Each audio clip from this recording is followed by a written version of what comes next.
Welcome back to the Flying with the Flock podcast, the easiest place to get all your Eagles and NFL related news. I'm your host, Matt, and welcome to the NFL Championship weekend, ladies and gentlemen. We finally made it. We made it through roughly 20 weeks of football, and we're just getting to the good stuff now. We're getting to some of the best matchups of the year. But before we get into this weekend's matchups and this past weekend's matchups, I just wanted to say thank you all for tuning into this episode. If you guys wouldn't mind leaving a like and subscribing, maybe leave a comment of ideas that could help me out for the off season, what I can do to extend the play time of this podcast. That would be much appreciated in the long run. But with all the pleasantries out of the way, welcome. And let's just jump right into this past weekend's game, Eagles game. The Philadelphia Eagles are able to beat the LA Rams 28-22. Looking at this Eagles stat line, Jalen Hurts through the air was 15 of 20, 128 yards. On the ground, he also had 7 carries for 70 yards and a touchdown. Saquon was obviously the star of this game because it was very hard to pass in those conditions. Saquon went 26 carries for 205 yards and 2 touchdowns on the ground. In the air, he had 4 receptions for 27 yards. Dallas Goedert was the top receiver with 4 receptions for 56 yards. Devontae Smith with 4 receptions for 21 yards. And A.J. Brown with 2 receptions for 14 yards. Defensively, Jalen Carter was the standout of this game. Jalen Carter was able to record 2 sacks when it mattered most in the last few minutes of the game. He was also able to force a fumble from Kyren Williams. And on top of that, a couple other Eagles were able to apply some pressure to Stafford, that being Moro Ojomo, Jalen Hunt, and Nolan Smith. So a lot of our younger guys are starting to break through that line. Let's see. We'll get into a lot of the implications from this matchup, and especially a lot of the injuries and stuff that has happened. But looking over at the Rams side of the ball, Rams with Matthew Stafford went 26 of 44, 324 yards, and 2 touchdowns. On the ground, their top rusher was Kyren Williams with 19 carries for 106 yards. Through the air, Puka had another good day. He had 6 receptions for 97 yards. Demarcus Robinson, right behind him, with 3 receptions for 74 yards. And Cooper Kupp with 5 receptions for 61 yards. And we'll throw in an additional 4th because he had a fairly good day himself. Tyler Higbee with 7 receptions for 54 yards and a touchdown. Defensively, their standout was the young rookie Jared Verse with very clutch sacks. It's saying here he had only 2, but he definitely pressured Jalen a lot more than twice. Otherwise, there's a couple other people who were able to record sacks. Braden Fisk, Jalen McLaughlin, Kobe Turner, Omar Spites. But yeah, there's a couple other guys that were able to pressure Jalen just a bit. All right, so let's get into kind of the implications of what this game really means for the Birds, in the big picture. So everybody coming into this game were complaining about the passing attack. And yes, it's not the best. And no, you're not going to win a Super Bowl with 125 passing yards. I completely understand that. There are gripes to be had. Play calling I have not been happy with the past couple of weeks. It hasn't been putting Jalen in a good position.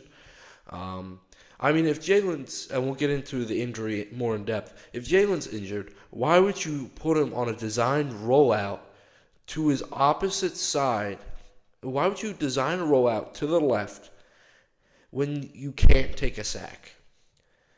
he's not left-handed. He's right-handed. If anything, if you're going to do that, do the right, roll out right. And I know they already tried that, so they don't want to do it again immediately. But still, you can't put Jalen in a bad position. I mean, he got sacked from that, and he could have gotten injured even more. So the play calling has been somewhat questionable on the design for the passing plays. So I haven't been quite happy about that for the past couple of weeks. So that's understandable. There are a few drops to be had during this game. A.J. Brown should have had a touchdown on one pass, but he bobbled the ball and dropped it on the ground, let it squirt out of his arms. So it's kind of it's not too concerning. Look, I'd be more concerned if these were beautiful conditions, but looking outside my window right now, there is snow all over the place still for the past 4 days. It's like 6 degrees out, and with the wind, it's making it feel like 0. All right? So imagine those conditions when a game's going on. It's not going to be pretty. And yes, this is going to be the worst day that we've had for a while. And yes, Sunday for this upcoming NFC Championship looks clear, so I can't really say the weather's going to affect next game. But for all the media personalities, and yes, I understand it's their job. They have to get big headlines and eye-catching quotes. It kind of, and I've been saying this all season, and I will probably always continue to say this, places like 94.1 WIP, with any other shows, they're horrible. Looking at ESPN, a lot of their shows are overblown, like Get Up or First Take. The only one that's still kind of honest and true to how fans actually feel is still the Pat McAfee show, though some of that honesty is starting to fade a little bit, I feel. I mean, I watched them when they started as a podcast, even back in like 2017, 2018. So it's just how that world of big mainstream media, and don't even get me started on Fox Sports, they have to blow things up to make it look like things are bigger than they are. The passing attack has not been great, and I will fully admit that. And Jalen Hurts will fully admit that. A.J. Brown will fully admit that. Kellen Moore will fully admit that. Devontae Smith will fully admit that. All of our stars and all the people that needed to work fully understand that the passing attack has not been great. But the offensive line didn't look overly great either on this. Like, Hurts took like 6 sacks and got injured on one. Our offensive line has to play better. Now, luckily, a couple players on the Commanders' D-line do scare me a little bit. Frankie Louvu is fairly good. I believe, isn't Dennis Allen one of their defensive tackles? I forget. But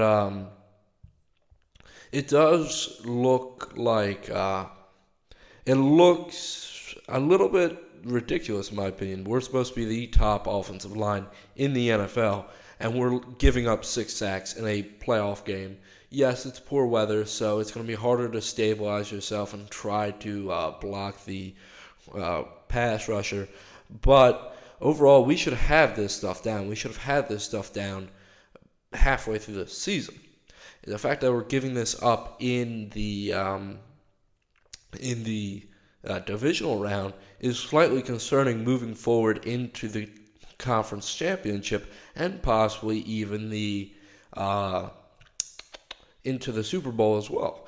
So it's just something to keep a note that I feel like we're going to see some. If the Eagles' offensive line does not play as well as it has been, especially in the NFC Championship, and they win, we'll definitely see a lot of media personalities start to question whether the Eagles' offensive line is as dominant as it was earlier in the season. To get back on this the Eagles passing game, I feel like Kellen Moore is going to sit back this week, come up with some good plays. Eagles have been pretty decent passing against the Commanders the past 2 games. He's going to sit back, find what has worked the past 2 games, look at what the Commanders have been doing the past 2 games, match that up, and find ways just to pick apart this Commanders defense. We don't have to pass it deep every time, and they have a bottom 15 uh, rush defense. I think they're like 18th in the league in rush defense. So we're going to see more yards out of Saquon Barkley. That's understandable. But we just need to play confident. We're the better team, and we've been here. We've done that. All right, so we have to act like it. I mean, yes, you're going to get players like Jalen Carter who's going to make, waves, looking like a little bit like a little big man child as well, which I don't care about. As long as we're winning, I don't care about. But he's going to make waves, especially pregame. So we'll see. We'll see how this plays out. The other thing that I'm concerned about is the Eagles' defense against a hurry-up offense. I mean, we've seen this problem all the way back to week 2 against the Falcons. The Falcons did a hurry-up offense. We're able to slice and dice, get our defense on their back heels, and we weren't really able to get our feet set and go. I mean, we saw it this past game. We've seen it a couple times before, not a whole lot, but a couple times before, where if that offense plays hurry-up and gets us on our back foot, they're going to march down the field if we can't get ourselves set and go. All right, our defense works best when we're able to set ourselves, get a little bit of a break, and then go after the quarterback or the running back in the backfield. But overall, if I was to trust the offense more or the defense more to play a consistent game throughout the game, as of right now, I would still have to trust the defense to see because they have those franchise anchors, that being Darius Slay, Jalen Carter. Nolan Smith is slowly developing into an anchor, and Zach Bond at 3 different, and Reed Blankenship and C.J. Gardner-Johnson at 3 different levels to be able to hold whatever this Commanders offense has to throw at them.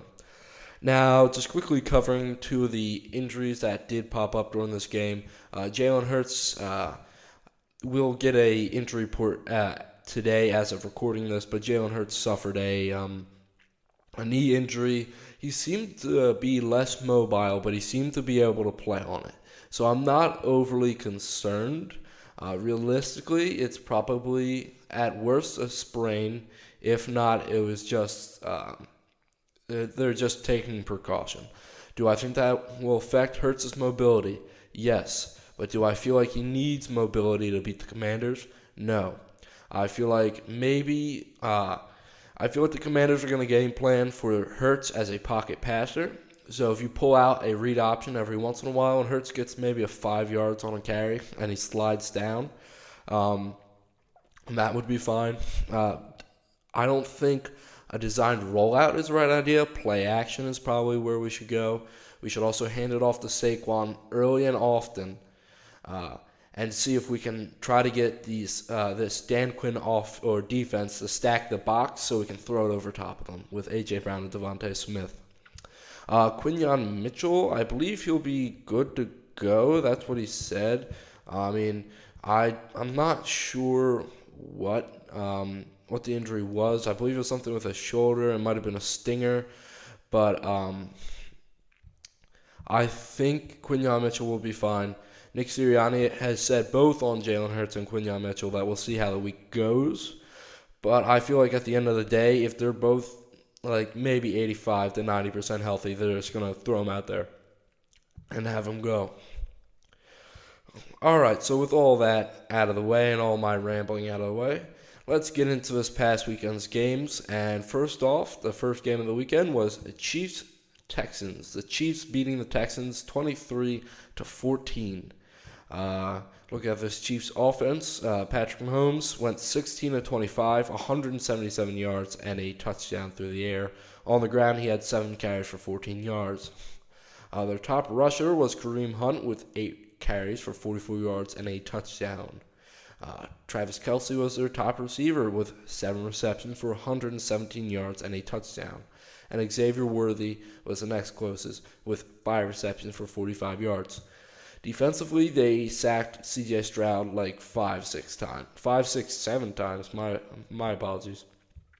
They were not able to turn him over, but rather they were able to apply enough pressure to put C.J. Stroud behind the sticks and forcing him to throw deep and incomplete passes.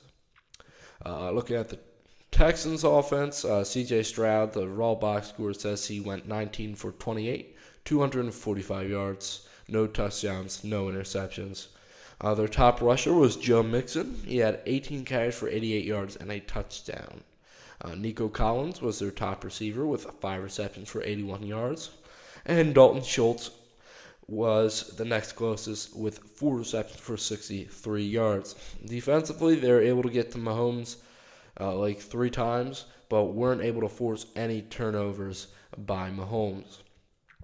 So looking at this game at the bigger picture here, although the Chiefs played just well enough to beat the Texans were really in this until like halfway through the third quarter, which then the Chiefs kind of just stole the game away at that point. Yes, I mean, for days people have been complaining about the refs, and yes, I will say the refs called a pretty bad game. I mean, it wasn't. They called phantom roughing the passer penalties and phantom unnecessary roughness penalties on the Texans defense, mind you, which were able to set the Chiefs up and gave them, I believe, 10 points it was. Gave them around 10 points as a whole. Or put them in a position to cash in on 10 points. Let's put it that way. But realistically, I'm not okay with the Chiefs being the only ones getting these calls, but rather the lack of consistency throughout all the games. There were several different calls in the Rams-Eagles games that should have been called against the Rams, but weren't. Same thing in Lions-Commanders. There were several penalties that should have been called against the Commanders, but weren't. I mean, one Commanders player, I think it was Frankie Louvu, completely decked. Who was it? It was Jared Goff on a pick six, and completely caught him off guard. Sent him into concussion protocol, which he did clear after a couple of minutes. But yeah, if we're gonna call these things, I'm fine with calling these things. But if we're gonna call them, then make it consistent across the board, all right? Don't just give it to one team, give it to multiple, all right? And we also have higher tech than we ever have. So it's either check and make sure it's a penalty. The NFL should already be doing that as the penalty is being called and as they check. But also, if we're going to have human error be a thing, then we should have this new technology check for them, so we don't have to hold the refs accountable.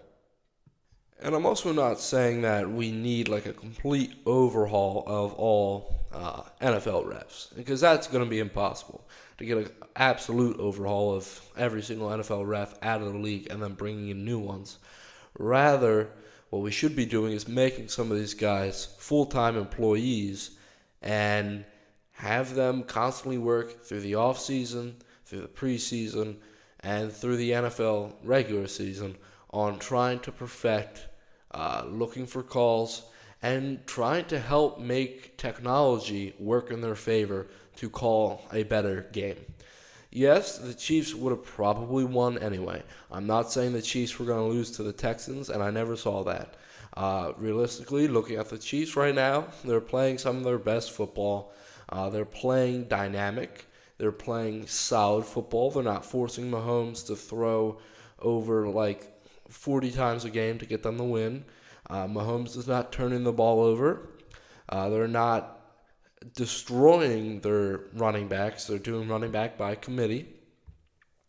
And looking at Travis Kelce, and looking at the receiving core, Travis Kelce is starting to find his step that he missed throughout like 3/4 of this season. So Defense is just playing well enough. It's not as highly touted as it used to be, in my opinion, but it's just playing well enough.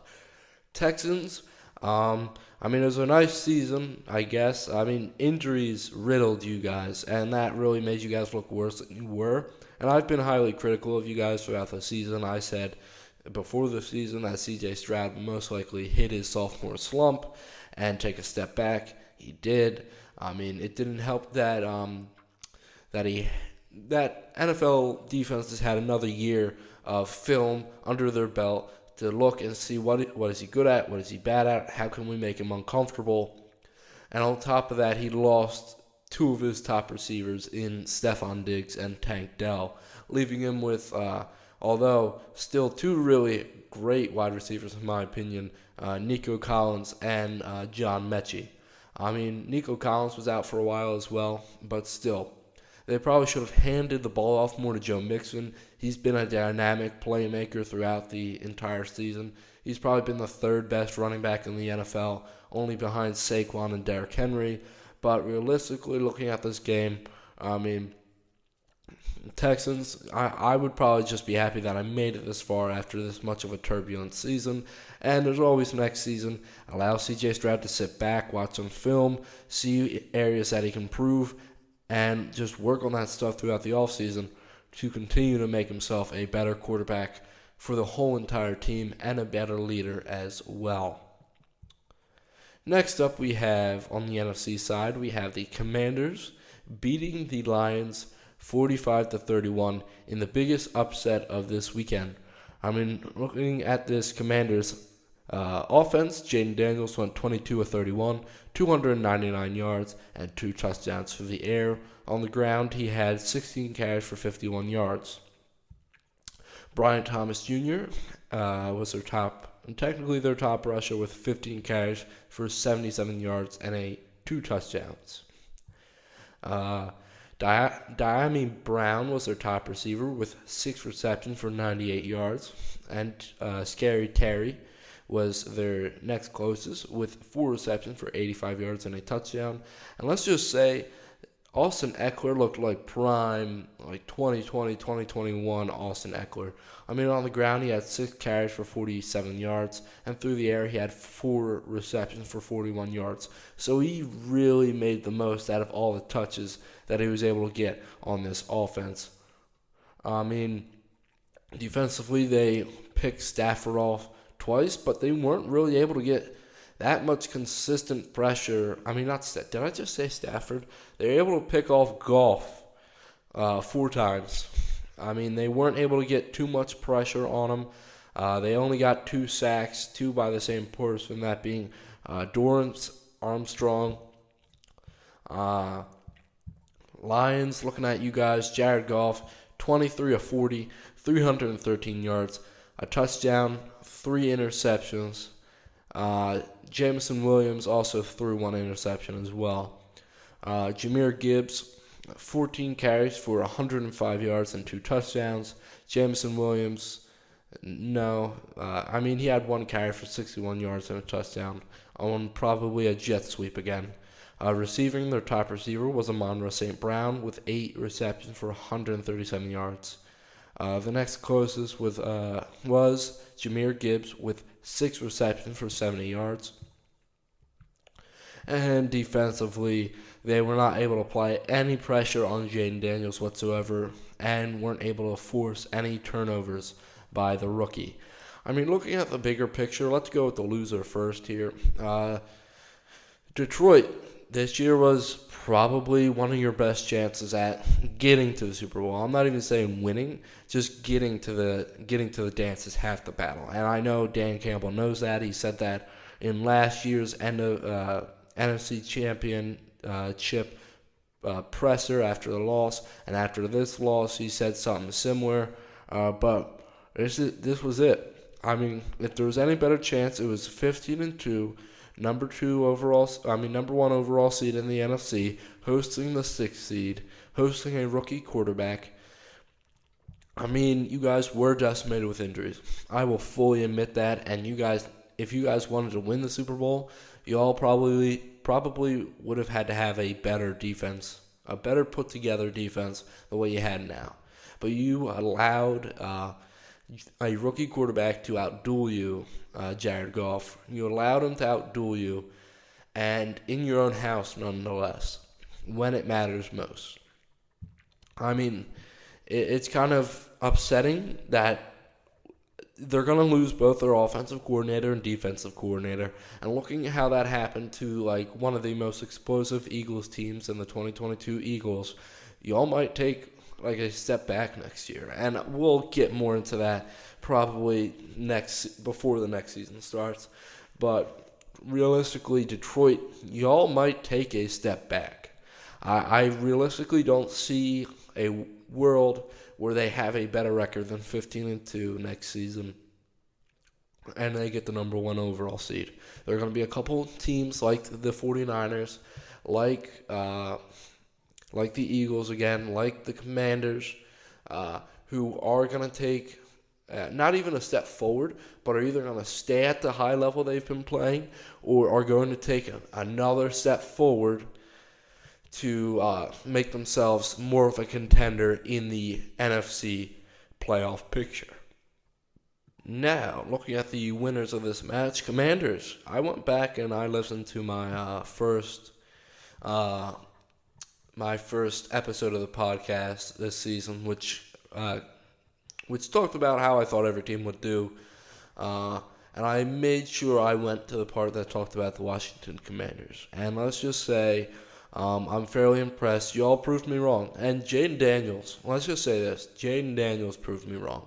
He's had 2 very efficient games against 2 top NFC teams, that being the Buccaneers and the Lions, respectively. I mean, he didn't turn the ball over. He didn't really hinder his team at all. Rather, he created explosive plays for his teams to put points on the board, which is probably one of the biggest things you can do, especially as a rookie in the playoffs.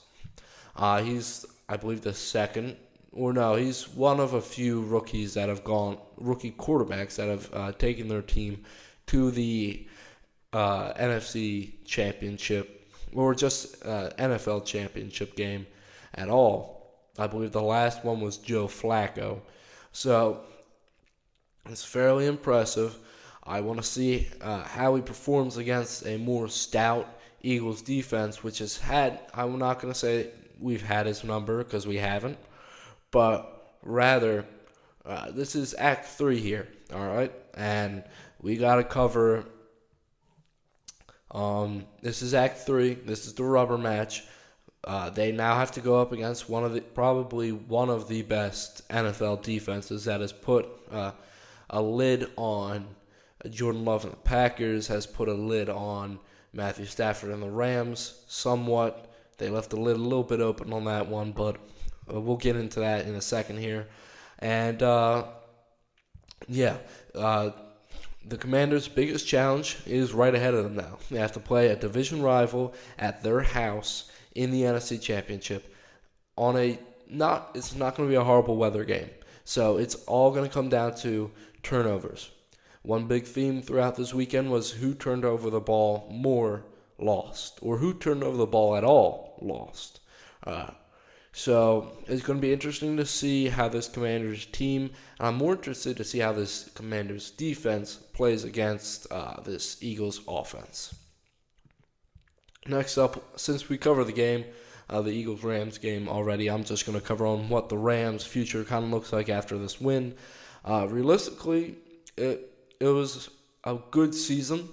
If you guys started off hot in the beginning and just continued that, I feel like you guys obviously would have had a better seeding, and on top of that, probably would have ended up with better matchups throughout. Realistically, a fairly impressive season. Matthew Stafford showed that he still has it, and showed to Rams and Rams fans that you all can ride on Matthew Stafford maybe for another year or two for what he's got left, and maybe, just maybe, y'all can go back to the Super Bowl. next season I wouldn't be against rooting for the Rams to go back to the Super Bowl and win. So it's more of a wait and see. You guys have to continue to build. Especially, I want to say the offensive line has to continue and build, create a camaraderie and some cohesion there. A lot of the missed calls by the center and the guards is going to be interesting, especially on the last couple of plays of the game, which allowed Jalen Carter to leak into the backfield. But yeah, overall, a fairly impressive season. Obviously, Puka Nacua, top receiver. I'm interested to see what happens to Cooper Kupp this offseason, whether he stays in LA or whether he gets traded out for some capital, which would allow the Rams to continue a kind of pseudo rebuild almost. They don't have to draft a quarterback, but rather they're going to build around the quarterback that they have currently and eventually create such a quarterback-friendly environment or rookie quarterback-friendly team that they could take anybody and plug them in there. Maybe draft like a Will Howard in like the third round or sixth, whenever he's there. Maybe draft a Will Howard. Maybe wait next year and draft a Riley Leonard. It's all wait and see on what you guys can do. Their defense has played way better than anybody's thought, and for being a bunch of rookies, that's fairly impressive. I'm definitely excited to see how the next season goes for this Rams defense. Now, coming to the final game of the weekend, we have the Bills beating the Ravens 27-25. I mean, looking at the stats, Josh Allen went 16 of 22, 127 yards, no touchdowns, no interceptions. On the ground, he had 10 carries for 20 yards and 2 touchdowns, but their top rusher was James Cook with 17 carries for 67 yards. Their top receiver was Khalil Shakir with 6 receptions for 67 yards, and James Cook was the next closest with 3 receptions for 15 yards. Defensively, they were able to sack the quarterback only maybe 3 times, but where it was most important was they forced fumbles and they forced interceptions as well. Looking at this Ravens offense, Lamar Jackson went 18 of 25, 254 yards, 2 touchdowns, 1 interception. And on the ground, he had 6 carries for 39 yards and 1 fumble. Derrick Henry had 16 carries for 84 yards and a touchdown.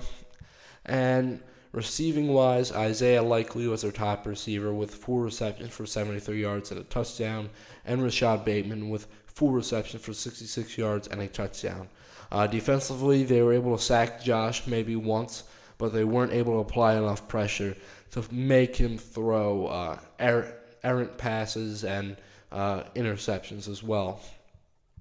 I mean, looking at the big picture for this game, let's go off with the losers here. Ravens, there's a couple different things I want to touch on with you guys. Lamar Jackson, I mean, yes, prolific quarterback, one of the best and most athletic freaks that the NFL has ever seen in its 100-year history. Let's just say that right off the bat. But he has still not proven to anybody that he can win when it matters most. He can't win the big games. And I don't think if he beat the Bills, I don't think he was beating the Chiefs. I mean, I just don't see it. I don't see the clutch nature as of right now that he can win when the lights are shining most. Because regular season, that's fun. MVPs, that's fun. But what people want are rings. And if you can't provide rings, then there are no reasons for free agents to come and help you improve. They need a star wide receiver pickup. I don't think that they're going to continue to be a solid passing attack with Isaiah Likely as their top receiver, Rashad Bateman as their top receiver, and Mark Andrews as their top receiver. Zay Flowers was injured, so you can't rely on him because he's been kind of injured throughout the past season. So, what it comes down to is, do you draft or do you take a swing on a younger guy that has promise, could be an athletic freak, and could help improve this Ravens passing attack? Or do you try to go for like a trade for like a Tyreek Hill? I mean, honestly, to me, I would try to swing. If I'm the Ravens, and we'll touch on this after the Super Bowl, what each team should do to try to improve their team. Uh, if I'm the Ravens, I take a swing at a free agent, a top free agent wide receiver, or somebody on the trading block, or somebody that wants to be traded, like Tyreek Hill. Just do your due diligence, look into the situation, see whether you could get a Tyreek Hill for maybe a second round, third round, because you know he wants out, so you're not going to give up that top tier first round pick. And my last head scratcher for this Ravens team is why only run the ball 16 times with Derrick Henry. Derrick Henry is one of the greatest, will ultimately go down as one of the greatest running backs of all time. He will go up with a Jim Brown, with a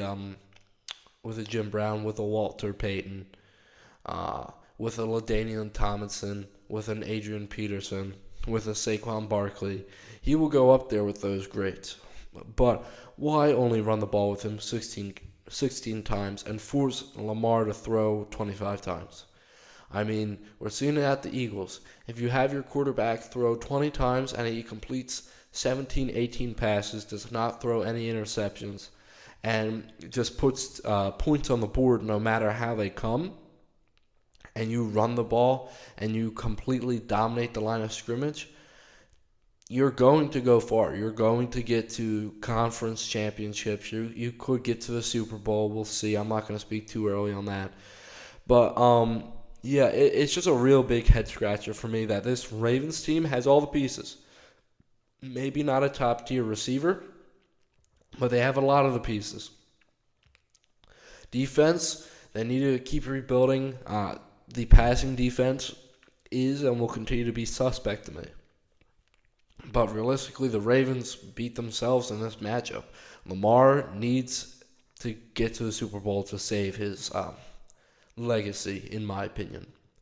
Next up, looking over at the Bills, though, solid game. You heard a lot of people complaining that Jalen Hurts did not throw that well and didn't have that many passing yards.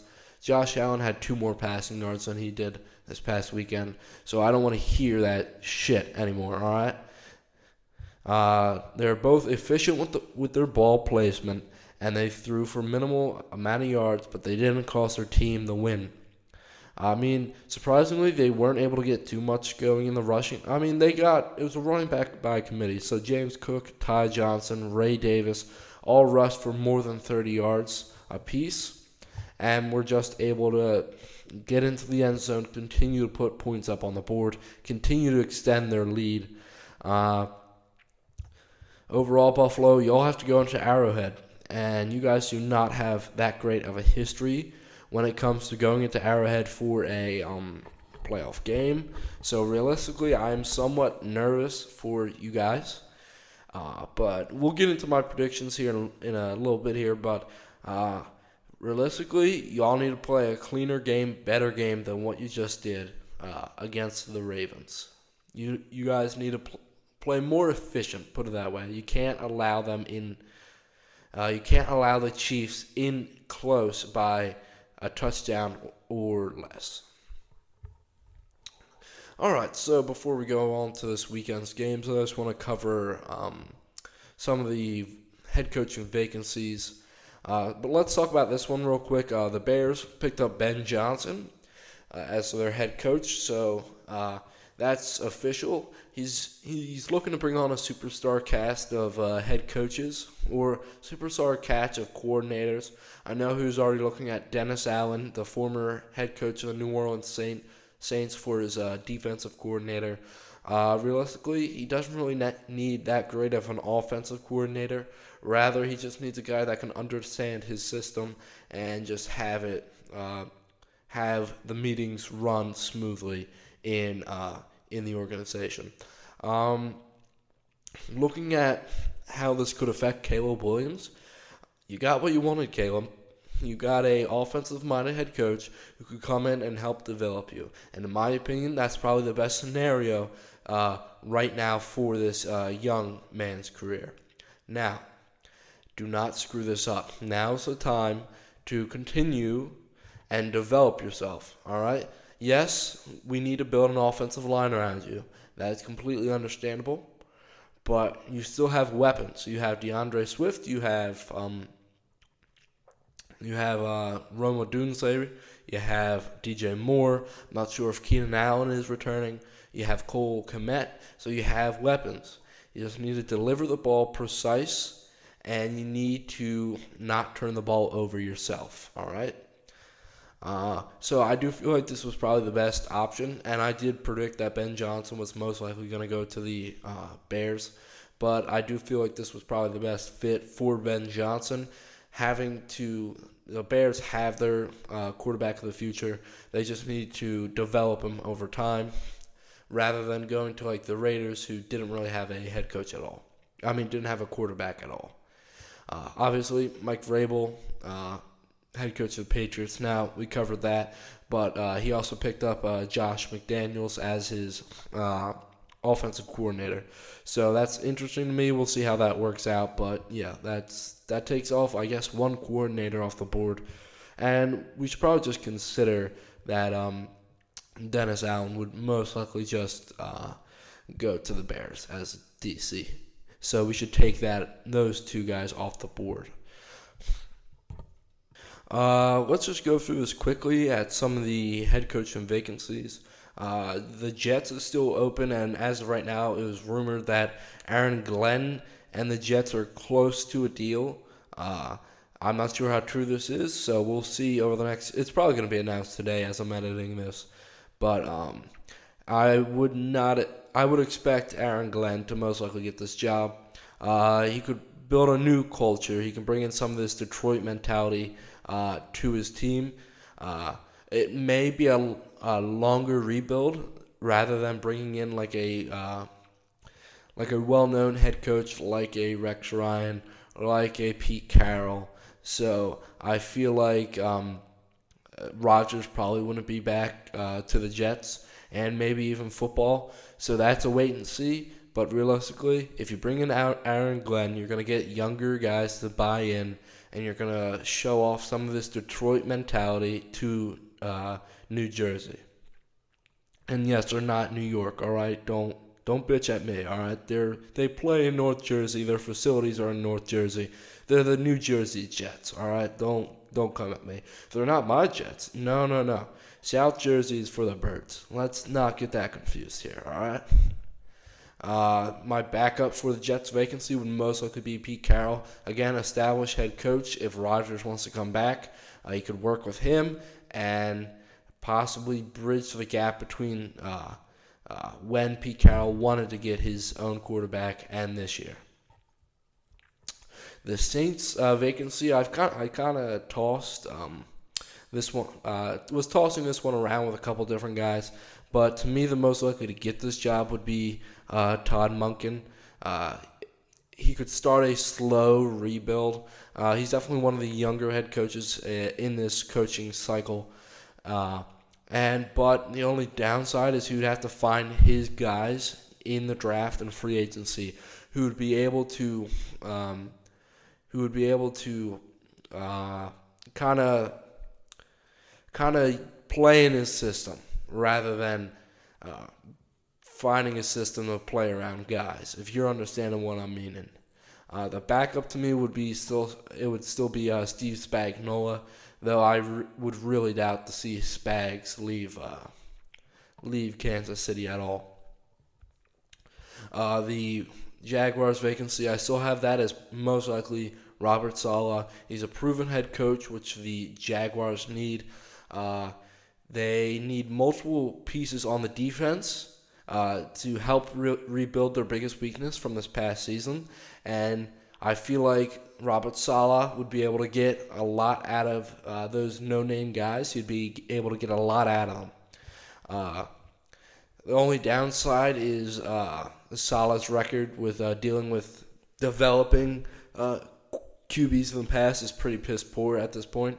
So it would just be interesting to see who he would bring in as their offensive coordinator to help develop Trevor Lawrence.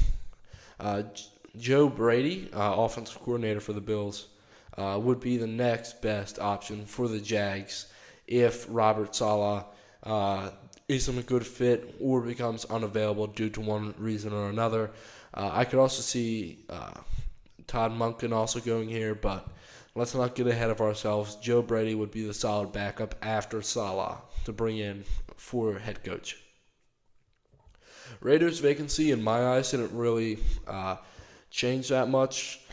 Pete Carroll is still probably the best. He's already proven, which I know Brady is looking for, and he could help build a winning culture around the Raiders. Mike McCarthy, though, would probably be the best backup if Carroll becomes unavailable for one reason or another, or if his age is too much of a turnoff for any of the owners of the Raiders. Cowboys vacancy, I still see them trying to snipe Cliff Kingsbury to help improve the Cowboys offense, make them more of a credible threat in the NFC. And though Kingsbury has been bad in his track record with coaching up his defense to a contender caliber. Realistic backup, I could still see most likely being Brian Flores, though his name has become less and less in the head coaching cycle, so we'll see whether he stays as defensive coordinator at the Vikings or Deion Sanders, because that would still just be pretty funny to me because he was a pretty bad head coach back at Colorado, in my opinion. All right, so let's get into this weekend's picks and what I think is going to happen. Looking back at the last week's picks, I went 3-1 in my predictions, putting me at 198 and 84 this season. All right, so let's get into those games briefly. Let's get into the AFC before I move on to the NFC. Looking at Chiefs-Bills, we got the 1 and the 2 going up against each other. I predicted that who did I say? I forget who I predicted in my Super Bowl, but earlier in the season, I felt like it would either be Eagles-Bills or Chiefs-Lions. So I'm going to stick to my Bills-Eagles here. I feel like the Bills find a way to win. They flip the script on the Chiefs. They're down with like maybe a minute or two left. They're down by a field goal, and Josh Allen is able to drive his team down. He Supermans his way into the end zone for a touchdown while the clock is expiring, leaving no doubt in anybody's mind that Josh Allen is this year's MVP and finding a way to punch his ticket to the Super Bowl.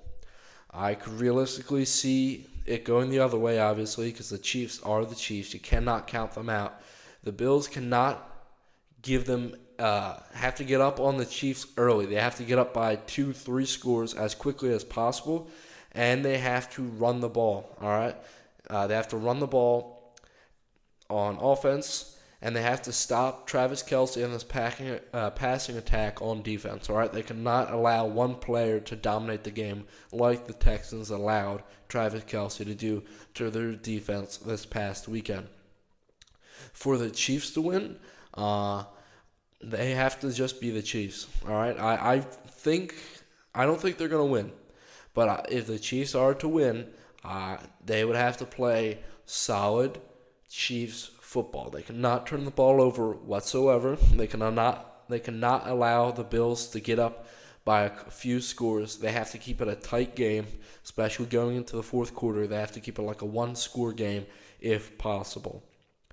But yes, I do see the Bills knocking off the Chiefs 31 to 27. Next up, we have, and it's hard for me to predict this one because I'm going to try to remove as much bias as I can. Both teams in the NFC, the Commanders, Eagles, both have important injuries. Though the Eagles are more questioning their injuries, while as the Commanders' injuries are set. The Commanders just lost their starting right guard for the rest of the season. So we know where the Eagles are going to attack. It's going to be that right guard. We saw it against the Packers where their starting right guard was injured pregame. They attacked the backup. They eventually had to pull the backup, which ended up with more injuries on that offensive line. The center went down. The left guard went down. So we completely devastated that interior of that offensive line. Will we be able to do something like that to the Commanders team? I don't believe so. I believe that was kind of fluky.